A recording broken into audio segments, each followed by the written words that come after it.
Hey, how's it going, everybody? So today I just want to show you how I dialed in the at the gates tone using OttoAudio.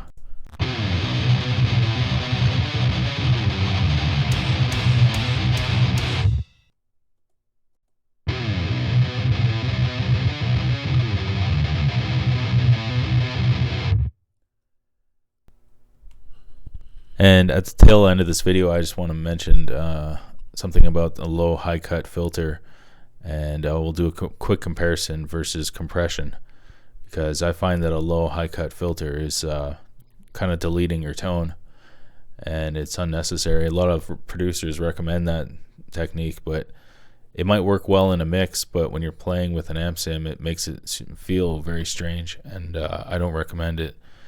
I don't like it. So this is how I dialed it in. First of all, I went to OttoAudio 3, then ripping, and then I chose cabinet number 18 with impedance number 1. And then I realized that it's like a very low fizz but bassy and punchy tone. So it's a very nasty, unique tone. Actually, a lot of people don't talk about his tone much. It's very cool. It's like a buzzsaw, but it's perfect for metal in the way that it sits in the mix. So I had to kill all the mids, all the treble, and the master is down because I have it biased hot, and the gain is cranked, and I'm getting the high end from the resonance and the snare. Actually, that's where the kind of like top end little sizzle there is, because if you listen to the at the gates tone on its own, it's kind of like a buzzsaw, and it's in the mid range, and there's a lot of low end, but there's not much of a sparkle, or there's really not much high end going on. Actually, it's like a mid rangey sound with a lot of like fizzy kind of low end.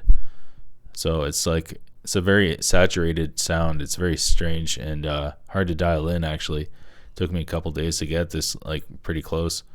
So these are the basic settings. So everything is cranked over here, and the resonance is almost halfway, and I have it on this preset, Crush Fifth, and I guess Crush Satan, I don't know.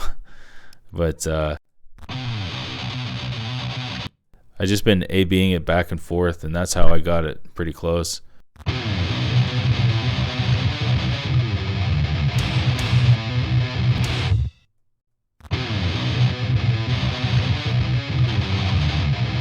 I'm not going to get it 100% because I'm not using his exact gear. Like, he was using a PV160 Supreme with 2 distortion pedals and EMGs and his hands.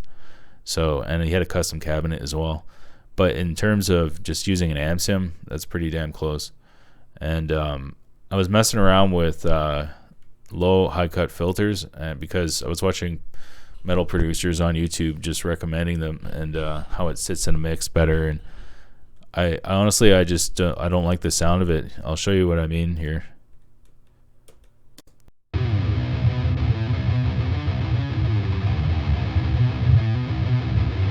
If you put it after, I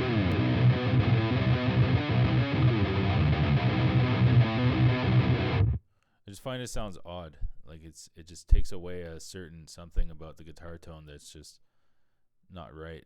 And so I decided I'm just gonna use a compressor and try to reduce that woofiness, because that's really the only problem I was having, is like just controlling the amount of bass that you're throwing out the signal with how you're pushing the amp sims.